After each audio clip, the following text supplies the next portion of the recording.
Chapter 9. Oliver Starts Another Life. In a comfortable, pleasant sitting room, the two ladies of the house waited anxiously for the doctor and the police to arrive. The owner of the house, Mrs. Maylie, was an older woman, but her niece, Rose, was a girl of 17 whose quiet beauty and gentle charm won all hearts. As soon as the doctor arrived, he ran breathlessly into the house and burst into the room without knocking. He was clearly a good friend of the ladies. "I never heard of such a dreadful thing. You should both be dead of fright," he said to Mrs. Maylie. "In the silence of the night, too. Are you both all right? Why didn't you send for me at once?" "We are quite all right," said Rose, smiling. "But there's an injured boy upstairs whom Aunt wants you to see." Dr. Losberne went up to examine Oliver, and was there for some time. He came down looking rather puzzled, and asked the two ladies to see the boy with him. "I can promise you there's nothing very frightening about him," he said. Instead of the evil-looking robber they expected to see, the two ladies found only a pale, thin child lying peacefully asleep. He looked so innocent that Mrs. Maylie said, "This child could never have been in a gang of robbers?" "It certainly seems strange," agreed the doctor, "but wickedness can hide behind the most gentle face, you know." "But he's so young, too," cried Rose. "Can you really believe this poor boy is a criminal? Oh, Dr. Losberne and my dear aunt, I beg you both to have pity on him." Mrs. Maylie did not need persuading, and the doctor could not resist Rose's tears. He had, in fact, an extremely kind heart, which he tried to hide behind a quick, fierce manner, though this usually deceived no one. "Well, what's to be done, then?" he said quickly. "We'll have the police here at any moment, ready to take the boy away and throw him into prison." Rose begged him to think of a plan, and the doctor thought hard for a few minutes, frowning fiercely. At last he said, "I've got it," and rubbed his hands together in satisfaction. A little later, Oliver woke up and was very anxious to tell his story, although he had lost a lot of blood and was very weak. When the doctor and the ladies had heard all about his sad life, they were quite sure that they wanted to save Oliver from any unfair punishment. So Dr. Losberne went down to the kitchen to talk to the three servants who had surprised Sikes and Oliver during the robbery. The doctor folded his arms and gave the men a long, hard stare. "Tell me," he began, "can you be absolutely sure that the boy upstairs is the same one that was in the house last night? Well?" The doctor, usually such a friendly man, seemed so angry that the servants stared at him open-mouthed. The doctor gave them no time to think and went on fiercely, "Three men see a boy for about a second in the dark in the middle of a lot of smoke and noise. A boy comes to the same house the next day, and because one arm is injured, they think he must be the robber. Are you going to swear that this is the same boy? Well, what do you say?" he finished impatiently. The servants looked at each other in great confusion. Suddenly there was a ring at the gate. The police officers had finally arrived. Dr. Losberne gave orders that plenty of beer should be served before the officers went up to see Oliver. He also made sure that the servants had a generous amount of beer too. When the officers were finally allowed to see Oliver, Dr. Losberne said, "This is a boy who was shot this morning while walking on a farmer's property where he shouldn't have been. The servants saw him and immediately thought he must be the same boy from last night, but now they say they're sure it's not the same boy." The servants were by now so confused by beer and excitement that they were not sure of anything at all. The robbers had certainly had a boy with them, they said, but whether this boy was the same boy, well, it seemed very doubtful. The police, too, had drunk quite a lot of beer by now, and before long they were very willing to believe that Oliver was not the robber of the night before. They had their own ideas about who committed all the robberies in the area, and Oliver was unknown to them. At last the police left, and Oliver was allowed to recover in the kind care of Mrs. Maylie, Rose, and Dr. Losberne. It was several weeks before he was well enough to get out of bed, but then he quickly grew stronger, and every day told his rescuers how grateful he was. One thing, however, caused him unhappiness. He wanted to find Mr. Brownlow, the kind old man who had looked after him in London. "Mr. Brownlow would be pleased to know how happy I am now," he said. So when Dr. Losberne offered to take Oliver to London to see Mr. Brownlow, the boy was very pleased. They set out by coach one fine morning, and when they arrived in London, they went straight to Mr. Brownlow's house. Oliver's heart beat with excitement as they stopped outside. But the house was empty. They were told by the people next door that Mr. Brownlow had moved to the West Indies 6 weeks before. Oliver was very disappointed. He had thought about Mr. Brownlow so much recently, and had always hoped to find him again. But now the kind old man had moved abroad, still believing Oliver was a lying thief, and he might hold this belief until the day he died. This was a bitter disappointment to Oliver, but his new friends were still as kind to him as ever. They left the house in Chertsey and moved to a quiet cottage in the country, taking Oliver with them. Spring came, and in the fresh air, away from the noise and smoke and trouble of the city, Oliver began a new life. He went for walks with Rose and Mrs. Maylie, or Rose read to him, and he worked hard at his lessons. He felt as if he had left behind forever the world of crime and hardship and poverty.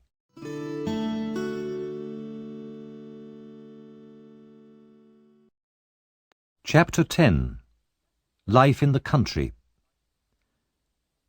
The weeks slipped contentedly past, and spring turned into summer. Oliver was now a strong and healthy boy, and very fond of Rose and Mrs. Maylie, as they were of him. One hot summer evening, after a walk in the country, Rose became very weak and pale, and confessed she felt ill. By the next morning she was in a dangerous fever, and Mrs. Maylie and Oliver were afraid she might die. Mrs. Maylie sent Oliver to the nearest town, 4 miles away, to post 2 express letters. One was to Dr. Losberne in Chertsey, the other to Harry Maylie, Mrs. Maylie's son. Oliver, filled with anxiety, ran as fast as he could along the country roads and across the fields until, hot and exhausted, he reached the town. He posted the letters and turned to hurry home again. As he was running past a pub in the main street, he accidentally bumped into a tall man in black coming out. The man stared at Oliver. "What the devil's this?" he said, stepping back. I'm sorry, sir. I was in a hurry and didn't see you."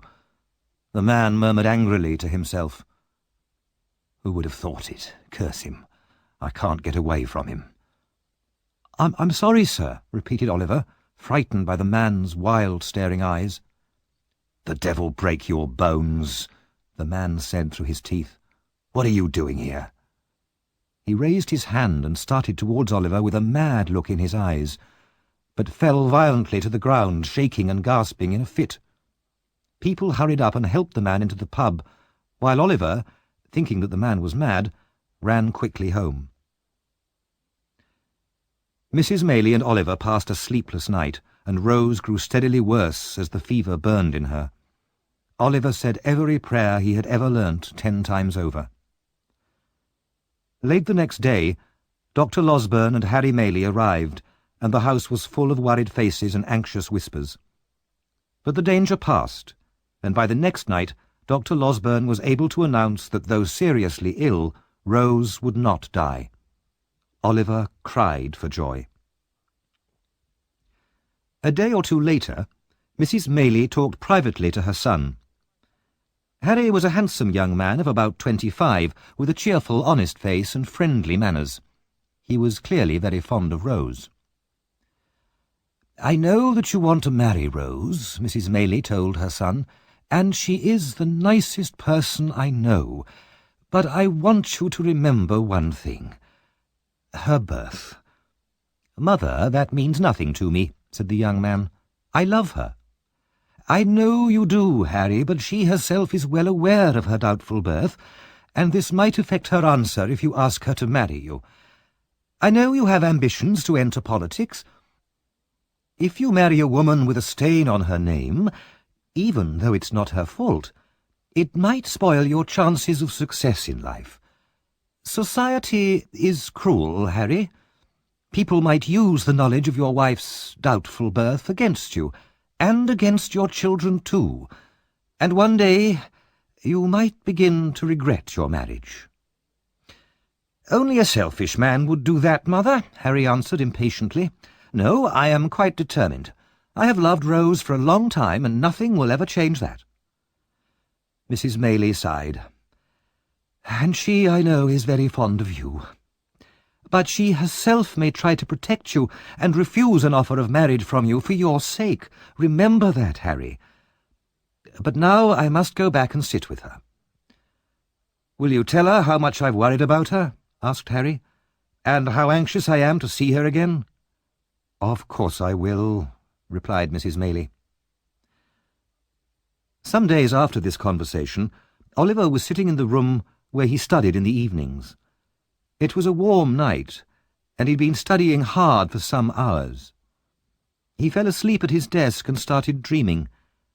He dreamt that he was in Fagin's house again, and could see the old man sitting in his corner whispering to another man. "Yes, my dear," he heard Fagin say. "You are right. That's him." In Oliver's dream the other man answered, "Of course it is. I told you I'd seen him. I'd recognise him anywhere. If I walked across his unmarked grave, I'd know it was him buried under the ground." He said this with such hatred that Oliver woke up from fear. In front of him, at the open window, so near he could almost touch them, were Fagin and the strange wild man he had bumped into outside the pub in the town. In a flash they were gone. Oliver sat still, white with terror, for a second, then shouted loudly for help. Harry and Dr. Losberne came running, and hearing what had happened, they rushed outside into the night and searched the garden and the fields around. There was no sign of anybody.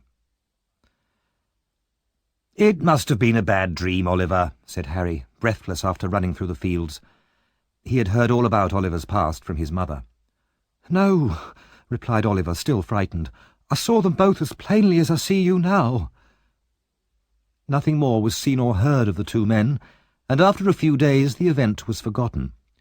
Rose recovered rapidly and was soon able to go outside again. Harry Maylie waited a few days, then, as his mother had expected, he asked Rose to marry him, and as his mother had warned him, Rose refused.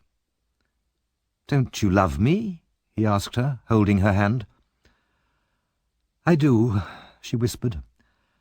"But please try to forget me. It would ruin your future as a politician if anybody found out about my birth. I could never, never forgive myself." Harry paused for a few minutes.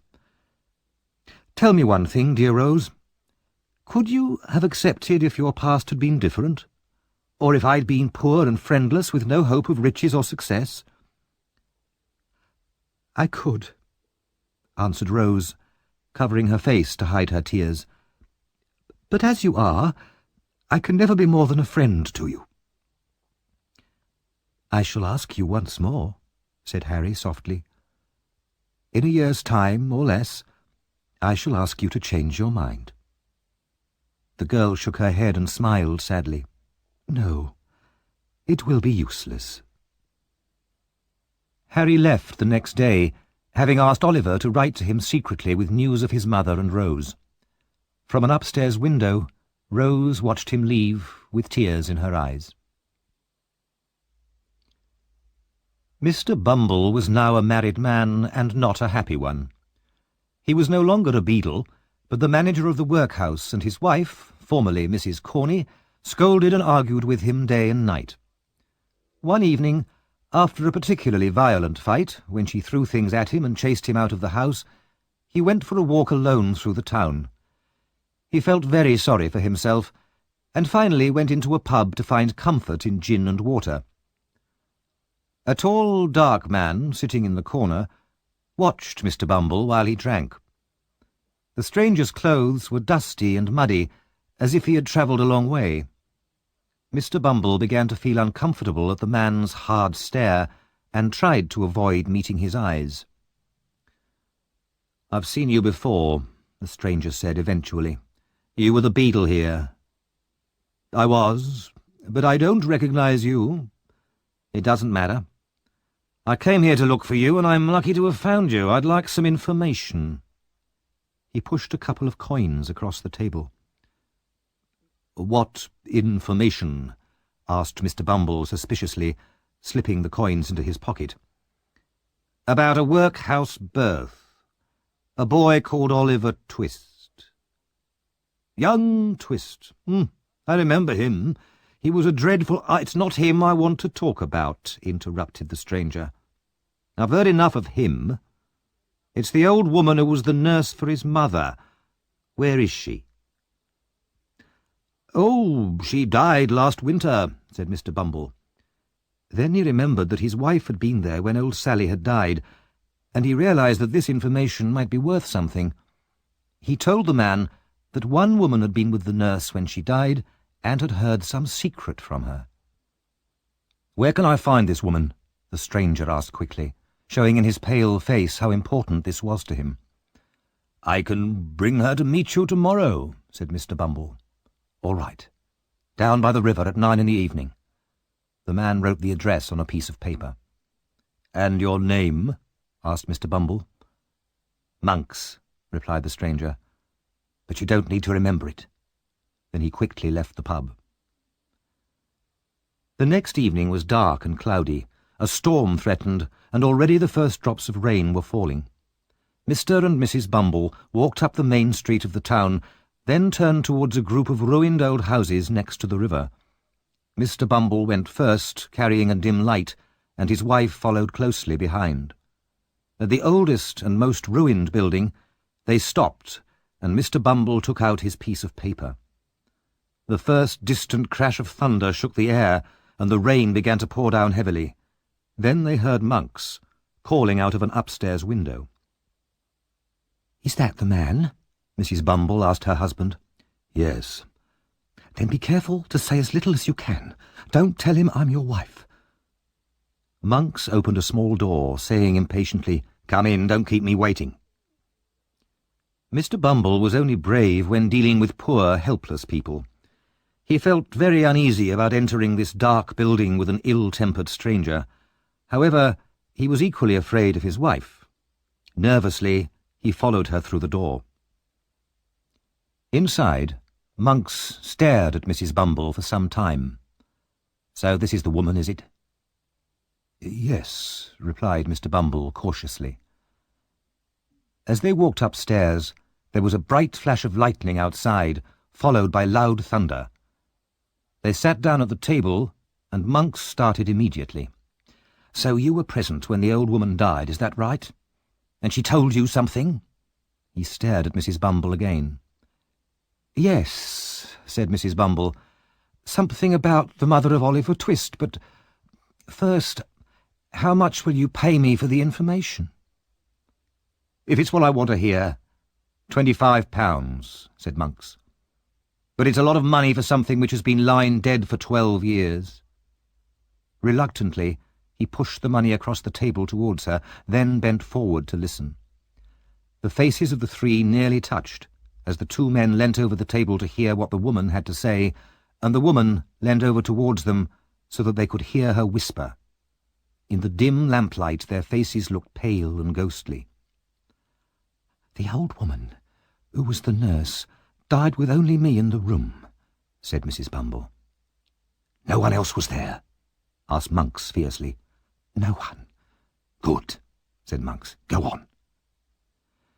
"She spoke about a young woman who had given birth in the same bed some years before. The child was Oliver Twist, and this nurse had robbed the child's mother." "Robbed in life?" asked Monks. "In death. She stole from the body when it was hardly cold, but the old woman fell back and died before she could tell me more." "It's a lie," shouted Monks furiously. "You know more. I'll kill you both if you don't tell me what else she said." "She said no more," repeated Mrs. Bumble calmly, showing, unlike Mr. Bumble, no fear of the strange man's violence. "But in her hand I found a piece of dirty paper. Which contained? Nothing. It was only a receipt from a pawnbroker. I went to the pawnbroker and got back a little gold locket. Inside was a gold wedding ring, and on the locket itself the name Agnes. She put the locket on the table in front of Monks. He picked it up immediately and looked at it closely, his hands shaking. Is this all? It is. And now I want to ask you a question. What do you intend to do with the locket? This, so it can never be used against me. Monks suddenly pushed the table to one side and opened a small door in the floor. Down below rushed the river, its muddy waters swollen by the heavy rain. If you threw a man's body down there, where would it be tomorrow? Asked Monks. 12 miles down the river and cut to pieces, replied Mr. Bumble in a shaky voice. Monks tied the locket to a heavy weight and dropped it into the water. In a second it was gone. The three of them looked into each other's faces and seemed to breathe more freely. Now we have nothing more to say, said Monks, with a threatening look at Mr. Bumble. And nothing to say to anyone else either. Do you understand? Certainly, said Mr. Bumble very politely. He moved away from the strange man, anxious to leave quickly. At the door to the street, Monks turned again to Mr. Bumble. And if we ever meet again, we don't know each other. Do you understand that as well? Perfectly, said the relieved Mr. Bumble, moving away into the rain and pulling his wife with him.